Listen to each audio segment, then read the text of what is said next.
Milk in the microwave and give it at least a minute, and we'll check because it came right out of the refrigerator and we need it to be 150 and then cool.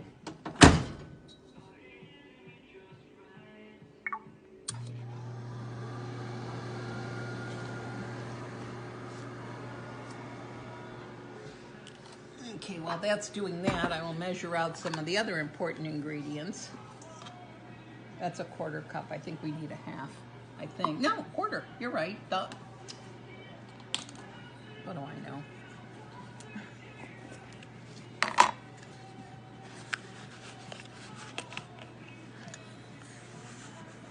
Used to be women had to bake bread every day because it was a staple in their families. Oh, do you want to give me the salt, please?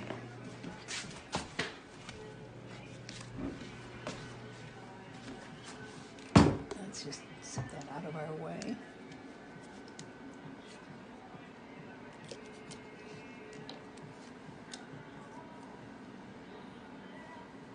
Now, it's supposed to be a tablespoon of salt, but you know what? I don't think it needs that much.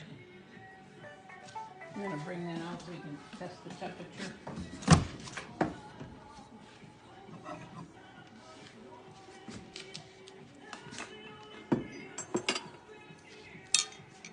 This is part 2.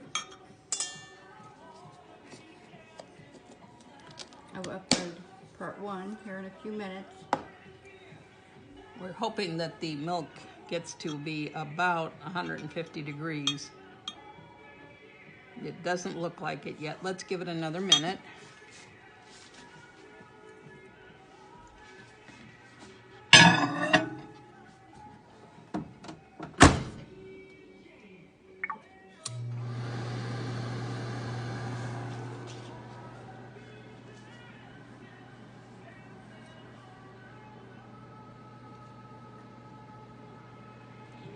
Are we supposed to be talking to this thing? Okay, in a minute here, we're going to put in shortening and sugar and salt and flour and eggs because it's a rich egg bread recipe. But the milk... No recipe that she's using. Yeah, this recipe has been around like forever. But it still works. I just haven't taken the time to recopy it.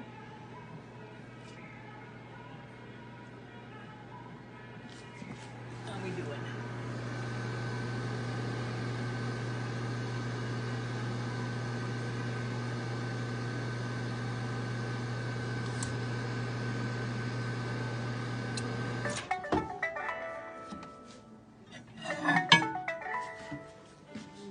Okay, now we're going to check it to see if it's at 150 yet.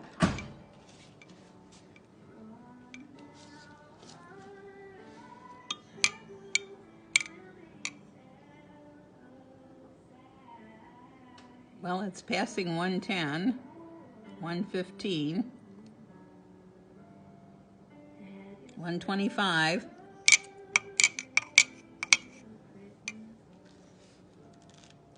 It's almost to 150. I don't want it to be too cool, but I don't want it to be too hot either.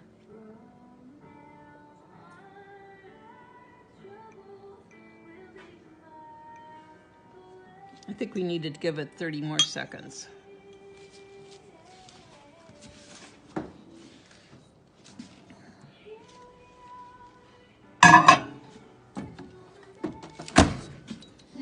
Look at the yeast. It's bubbling. Isn't that cool? And it says it's active dry yeast. It's active, and especially when you get it wet.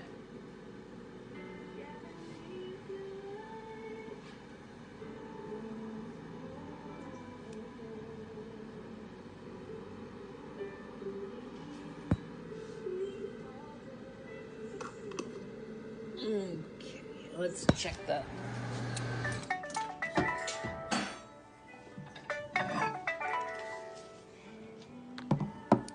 Okay, let's hope it hits 150 this time. It's climbing. It's hitting 125. Come on, go for it. Go, little thing. Go, little thing. Come on, go, go. 150. You can make it. You can make it. We've got this. I know, we're being silly at this point, but that's beside the point. You don't want to just stare at dead air. You want something going on, right? Almost there. Almost there. Come on, make it. Make it all the way up. Make it all the way up. Come on, do it. Do it. You're almost there. You know what? In a minute here, I'm going to call it 150 and let it go. I think it's hitting 150.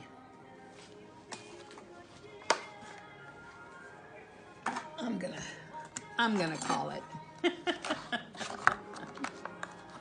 Now we need 1/4 cup of margarine. Let's see. Okay.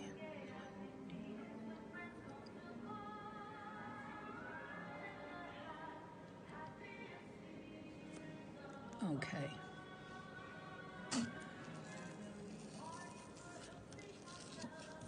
She uses the Crisco brand margarine.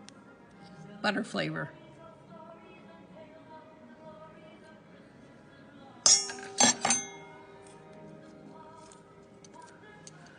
Okay.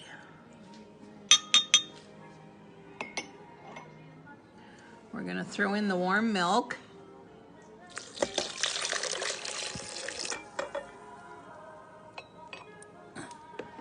And we're going to throw in the Crisco so it can melt in the warm milk.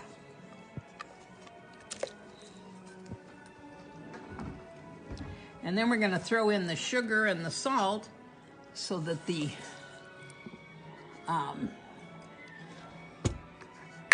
yeast that's in there has something to eat. And we're going to mix it up good.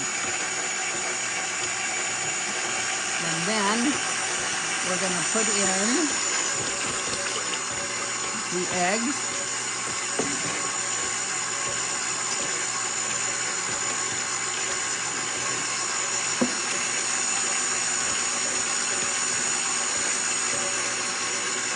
Earlier today, we laid out, sit out 6 eggs to get Three of which you're going to use now. Right.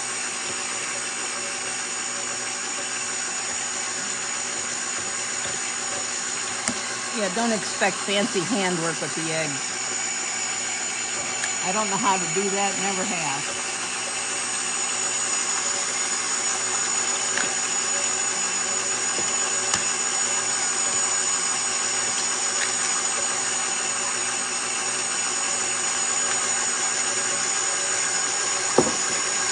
And now we're going to start putting in flour.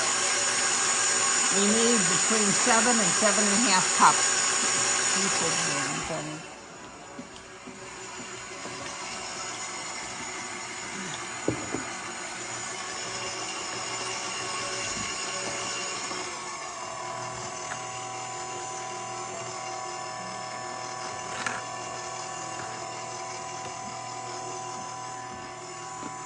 There we go.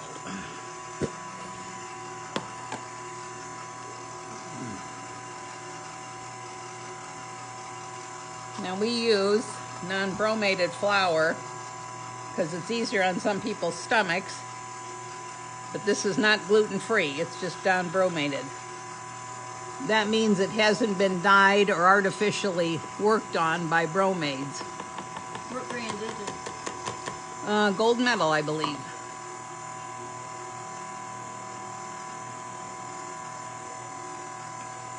I'll have to try that. Let's count. We need at least three to 4 in it. I think you just put 1 in it, so this is number 2.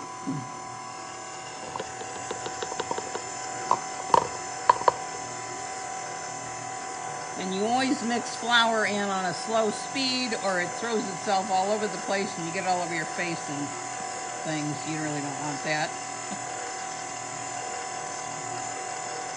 Okay. This is 3. And let's put a fourth one in because we can. And let it mix a little more. Oops. Passing through.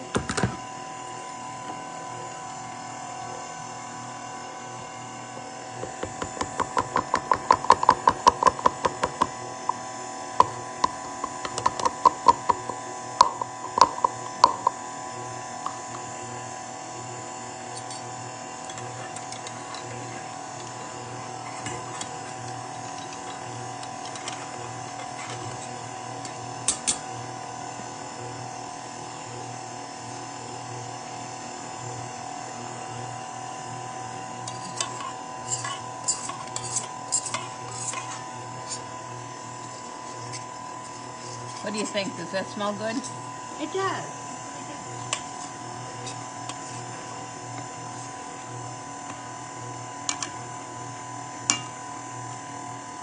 Okay, now that most of it's mixed in, I'm going to ramp up the speed a little bit so that it grabs some of the stuff on the side. See how it's throwing it around a little?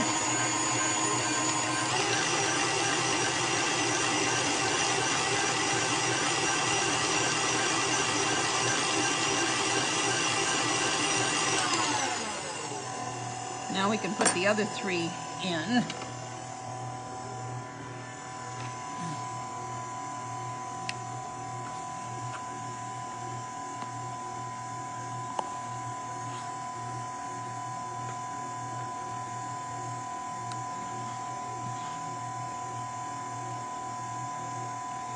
Like cakes and cookies, you have to be a little more precise with your flour. With bread, you can be a little looser as far as the measurement. Because it says 7 to 7.5. So that's 5.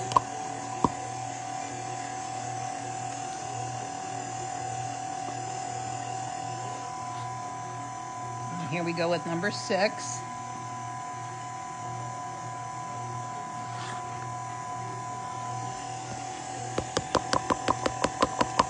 Yeah, this isn't like cooking shows where everything's already pre-measured. This is all homemade and from an old family recipe. My mother taught me how to make this bread when I was in 7th grade for a demonstration speech in English class. I got an A and all of the kids enjoyed a little slice of bread. What a deal, huh? That's 7. Let's see where 7 gets us on the runner scale.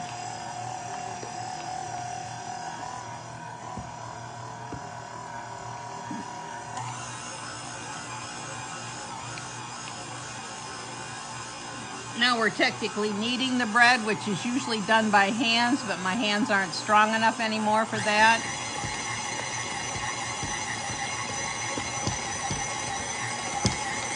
So I let the mix master do it. I'm going to put in just a little bit more flour because you're allowed 7.5. So I'm giving it just a little bit more.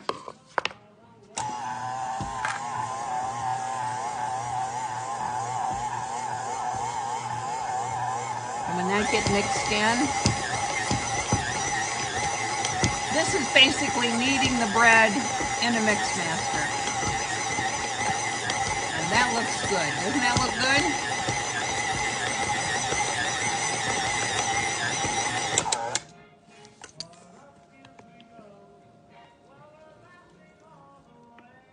Okay. Now we know what that's for, to keep the bread from going all the way up the hook.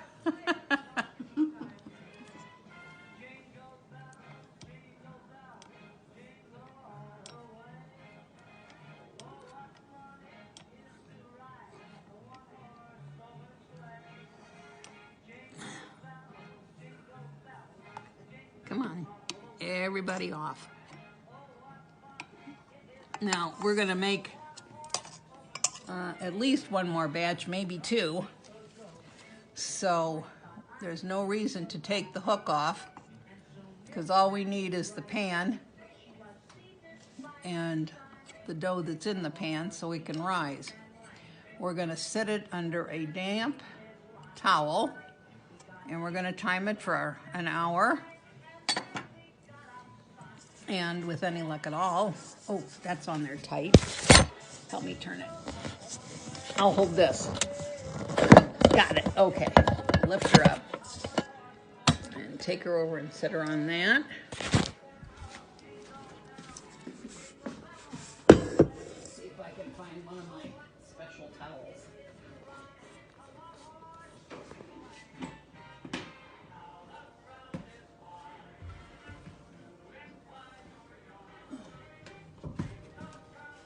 And this little lady, her name is Sabrina.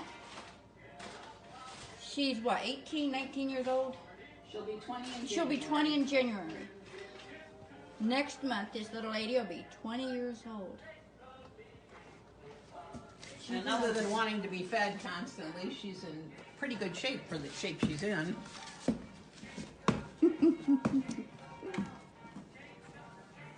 There it is. I don't use towels, I use cotton towels. They don't have all that fuzzy on it. I get them wet in warm water.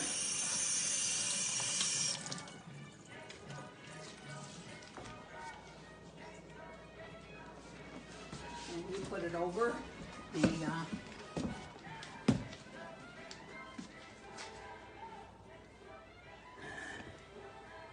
and then we time it for 1 hour.